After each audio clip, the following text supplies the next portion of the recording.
That this investment agreement somehow trumps proper scrutiny or review of the Nexen CNOOC deal? Well, I don't see how the Prime Minister can claim to be giving an objective view to the CNOOC takeover of Nexen when his signature is already on an agreement that says Canada is committed to encouraging investors. Now, it is true that his signature is there, and international treaties are a two-step process. First, you sign them, and then they're ratified. So I don't think the Parliament of Canada or the Government of Canada is yet committed to this document, but it's clear that the Prime Minister as an individual has committed himself to encouraging investments. Again, each contracting party shall encourage investors of the other contracting party to make investments in its territory and admit such investments. I don't see how the Prime Minister personally can be involved in reviewing the CNOOC-Nexen deal, because I think he's displayed a bias towards encouraging investors by signing this document. What I'm hearing from you is it sounds like you're saying we've already given away the store in this agreement.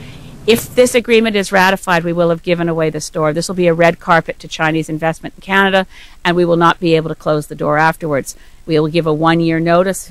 A future government might give a one-year notice, but any investments that are already in the country will have a 15-year grandfathering, during which time we can't say you have to reduce production, in which time we can't pass laws that they might come and claim damages.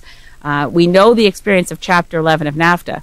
Everyone believed, and including all the groups fighting NAFTA, that Chapter 11 was innocuous. It was never raised in the fight over NAFTA, and yet the investor-state provisions of NAFTA have proven to be the most corrosive of democracy, the most undermining of Canadian laws. It's only under Chapter 11 of NAFTA that a U.S. corporation had the right to claim damages against Canada and cause our governments to repeal laws passed in our parliament. It was bad enough when it was a U.S. multinational, like Ethyl Corporation of Richmond, Virginia, getting laws against its toxic gasoline additive NMT canceled. But how much worse is it to imagine that the communist Chinese government out of Beijing, through its various tentacles of Sinopec and PetroChina and CNOOC, will be able to trump Canadian law through complaints in this process that's set out in this agreement?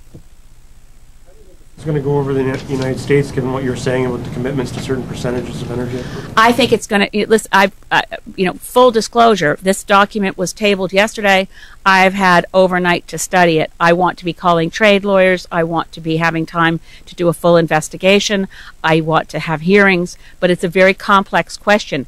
What happens between the energy chapter of NAFTA and the exclusions under this agreement, which say really clearly that you can't reduce the amount of natural resources, exhaustible natural resources, that China has access to within Canada, unless we're prepared to take on similar limits ourselves.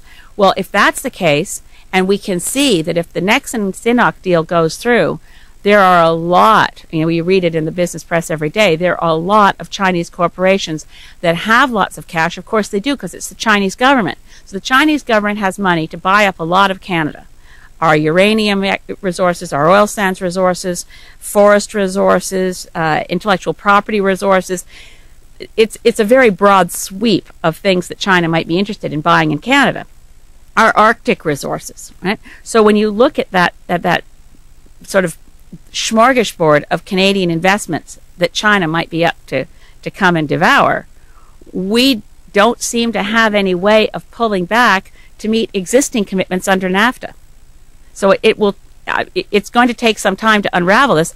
I'm blowing the whistle on it today because I don't know for sure that this will come before the House for a vote. I don't know if it'll even go to a parliamentary committee. I certainly don't hear right now that we're going to have cross-country hearings, which we must have. We must take this investment decision across Canada so people can digest it, understand it, so labor unions can decide, does this national treatment mean what I think it means as I stand before you today, that Canadian workers will have to compete with Chinese workers for jobs that occur in Canada? Does this mean that there's no turning back from Chinese investment in Canada? I think we need to have this agreement thoroughly analyzed and have public hearings on it before we go ahead with the CNOOC-Nexen deal. 21-day period that you mentioned? Yeah, it's right at the very beginning. It says that each government has after signing it to bring it into force has a 21-day period for review. Now I'm not sure if that reads as a minimum time for review or a maximum time for review, but it struck me as awfully brief. And of course, I've been wondering what the plan was for reviewing this document, since the text wasn't made public till yesterday. I mean, I don't know why the Prime Minister didn't make the text public on September 9th when he was in Vladivostok and signing the agreement. I'm just flipping through, Bill, to find the actual 21-day reference. I'll find it as we're talking. I've definitely marked it here somewhere. And it's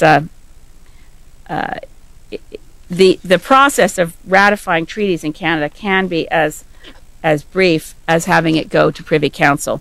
But a lot of these investment agreements, well, they have come.